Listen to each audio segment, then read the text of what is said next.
মুস্তাফিজুর রহমানের পর লঙ্কা প্রিমিয়ার লিগে দল পেলেন তাসকিন আহমেদ। এর আগে বিদেশি আইকনিক খেলোয়াড় হিসেবে নিলামের আগেই মুস্তাফিজুর রহমানকে কিনে নিয়েছিল ডাম্বুলা থান্ডার্স। আজ নিলামের দিনে তাসকিন আহমেদকে কিনেছে কলম্বো স্ট্রাইকার্স। বাংলাদেশের বেশ কয়েকজন ক্রিকেটার এবার এলপিএল এর নাম লিখিয়েছিল। তাদের মধ্যে তামিম ইকবাল, মুশফিকুর রহিম, নাজমুল হোসেন শান্ত, লিটন কুমার দাস, তাওহিদ হৃদয়। এছাড়া বোলার হিসেবে নাম লিখিয়েছিল মুস্তাফিজুর রহমান, তাসকিন আহমেদ এবং শরীফুল ইসলাম। তিনজন বোলারের মধ্যে দুজনেই কিন্তু দল পেয়েছেন, কিন্তু দল পাননি শরীফুল ইসলাম।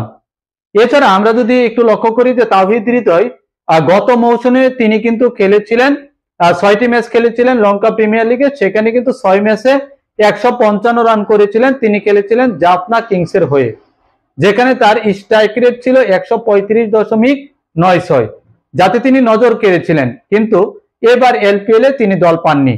এছাড়া যদি আমরা একটু লক্ষ্য করি তাহলে দেখব যে তামিম, মুশফিক, লিটন তারা দল পাননি। তাদের মধ্যে $50,000 কিন্তু আমরা দেখলাম যে তাসকিন আহমেদকে কিন্তু কিনে নেয় কলম্বো স্ট্রাইকার্স। এছাড়া লিটন কুমার দাসের বৃত্তিমূল্য ছিল $30,000, কিন্তু তাকে কেউ কেনার আগ্রহ দেখেনি।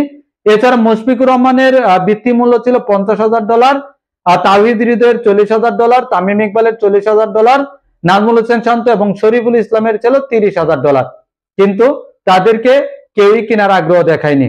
তবে লঙ্কা প্রিমিয়ার লিগে দল পেয়েছেন তাসকিন আহমেদ। এই তাসকিন আহমেদ কিন্তু আইপিএল এ দল পেয়েছিল, কিন্তু এনওসি না পাওয়ার কারণে আইপিএল খেলতে যেতে পারেনি।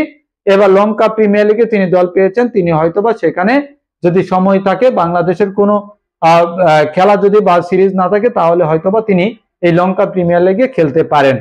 তো এখন দেখার বিষয় যে বাংলাদেশি এই দুইজনের পর, মানে মুস্তাফিজুর রহমান এবং তাসকিন আহমেদের পর আর কোনো ব্যাটসম্যান বা বোলার এই লঙ্কা প্রিমিয়ার লিগে দল পায় কিনা।